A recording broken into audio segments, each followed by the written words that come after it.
It was the grace of God that protected the city of Charleston from Hurricane Florence. In this edition of Quintin's Close-Ups, I sit down one-on-one with City of Charleston Councilman Harry Griffin one-on-one. And be sure to download the free Quintin's Close-Ups app in your Apple or Google Play stores and listen to this interview later on iHeartRadio. Councilman Griffin. Hey Quintin, how are you? Oh, I'm doing just great, actually. It's so good to see you again. Good to see you too. I appreciate it greatly. Well, I want to go back to your Facebook page from September 14th, I believe. And you wrote a couple of things beginning with the following. Sure. You said this quote, "I just did an evening ride around West Ashley in District 10. I want to first commend our emergency personnel. I can't tell you how many public safety vehicles I passed on my hour ride around our homes.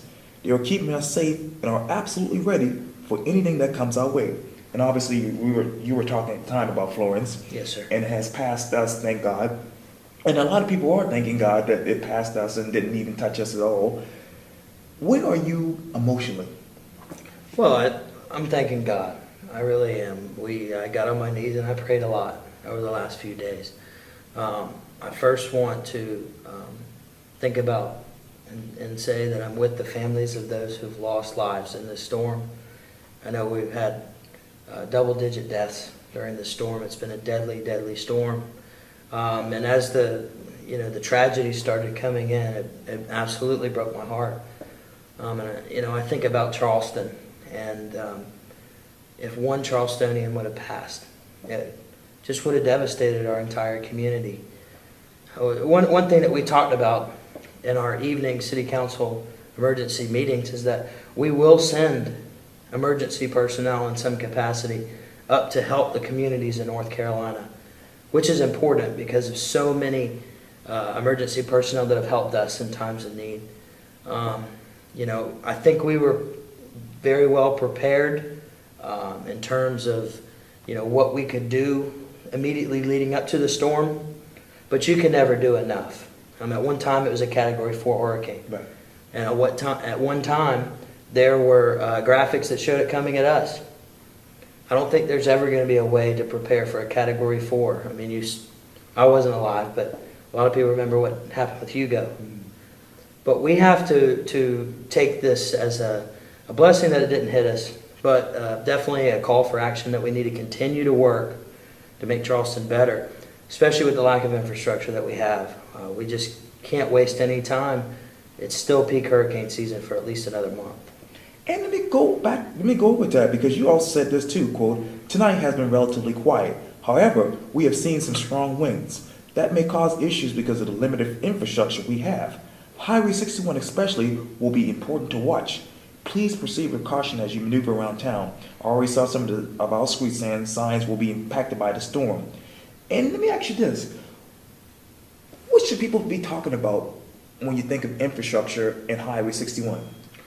Well, Highway 61 is a very dangerous road. It's a pipeline. It's an artery to, District 10, District 2, Kevin Shealy's district, Right. District 5, Marvin Wagner's district. And honestly, you look at how many people come from Somerville and up in that area down 61 through West Ashley. Some people think it's a quicker way to get to 526 or I-26.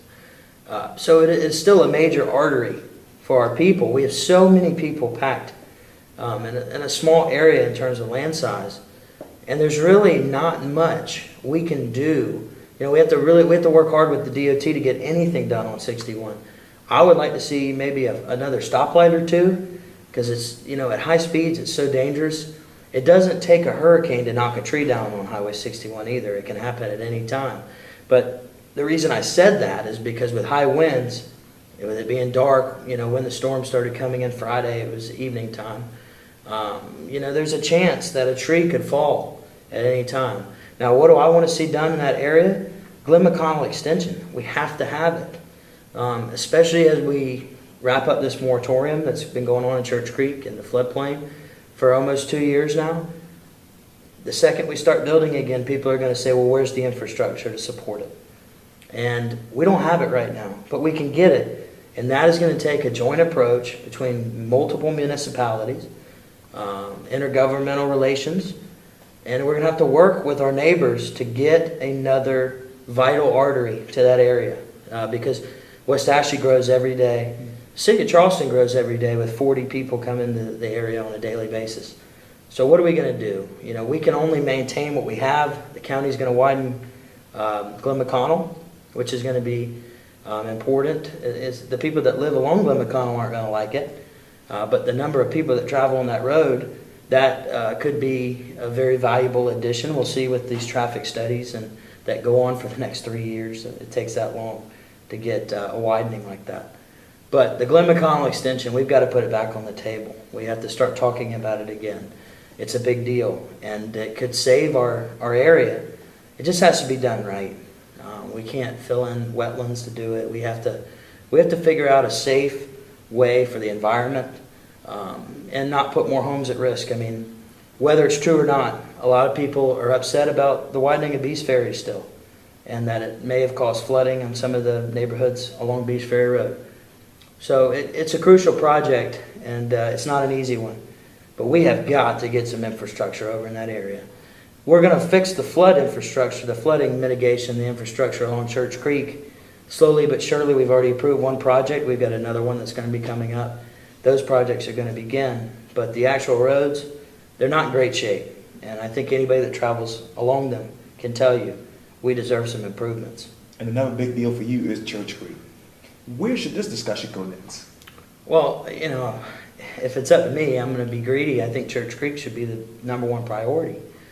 Not because I don't think the battery wall is important or not because I don't think other areas are important, but when you look at just the sheer number of families that are affected, you think about what happened with the 1,000-year flood and Matthew and Irma.